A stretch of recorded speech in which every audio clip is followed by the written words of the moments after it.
Mark எழுதின சுவிசேஷம் 2ஆம் அதிகாரத்திலே திமிர்வாத வியாதியினாலே ஒரு மனுஷன் பாதிக்கப்பட்டு படுத்த படுக்கையோடு இருக்கிறான்.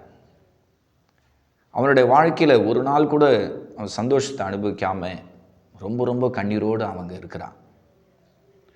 அந்த ஊரில் இருக்கிற ஒரு 4 பேர் அவனை படுக்கையோடு சுமந்து கொண்டு வராங்க. அவங்க அந்த வியாதிஸ்தனை இயேசுனிடத்தில் கொண்டு வந்து சேர்க்கலாம், அவனுக்கு ஒரு விடுதலை வாங்கி தரலாம், அவனும் எங்களை போல நல்லா இருக்கணும்னு சொல்லி நல்ல இருதயத்தோடு கூட 4 பேர் அந்த திமிர்வாதக்காரனை சுமந்து கொண்டு வராங்க. இப்போ கிட்ட அவங்க வரும்போது இயேசுநாதர்கிட்ட போய் நெருங்க முடியல. அதனால் படுக்கையோடு இருந்த அந்த வியாதிஸ்தனை அப்படியே கீழே இறக்கி வச்சுட்டு, கட்டிலோடு அவனை கீழே இறக்கி வச்சுட்டு இந்த 4 பேர் ஒரு வீட்டு மேலே ஏறுறாங்க.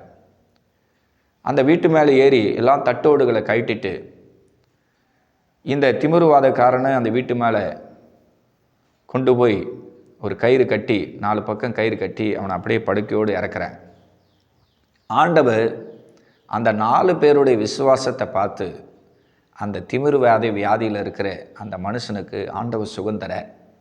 இது மார்க் எழுதின சுவிசேஷம் 2ஆம் அதிகாரம் 1 முதல் நீங்கள் தொடர்ந்து வசனத்தை வாசிக்கும் போது இந்த மிகப்பெரிய அதிசயமான அற்புதமான நெகிழ்ச்சியான ஆசீர்வாதமான அதிசயமான காரியம் இங்கே எழுதப்பட்டிருக்கு.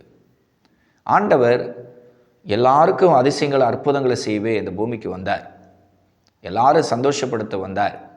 வியாதிசன்னு சொல்லி இந்த பூமியில் ஒருவனும் சொல்லாதபடி ஆண்டவர் இந்த இடத்துல ஒரு அதிசயத்தை செஞ்சிருக்கிறார். ஒருவேளை உங்கள் உடம்புல இப்போ வியாதி பலவீனம் இருக்குமானால் மார்க் எழுதின சுவிசேஷம் 2ஆம் அதிகாரத்தில் ஆண்டவர் என்ன சொன்னார் என்பதை நான் வசனத்தை வாசித்து காட்டுறேன். நல்லா பாருங்கள். நீ எழுந்து உன் படுக்கையை எடுத்துக்கொண்டு உன் வீட்டுக்கு போ என்று உனக்கு சொல்லுகிறேன் என்றார். இந்த வார்த்தையில் இருக்கிற அபிஷேகம் அந்த திமிர்வாதி வியாதியில் பாதிக்கப்பட்டிருக்கிற அந்த மனுஷனுக்கு கர்த்தர் சுகம் தந்தார். ஏசப்பா இன்றைக்கி அந்த வார்த்தையை உங்களுக்கு அனுப்பி உங்கள் உடம்புல இருக்கிற நோய்களை அவர் சுகமாக்க அவர் வல்லவராய் உங்கள் மத்தியில் அவர் அசைவாடுகிறார். உங்களை ஏசப்பா ஆசீர்வதிப்பார். என்னுடைய அன்பின் வாழ்த்துக்கள். God bless you.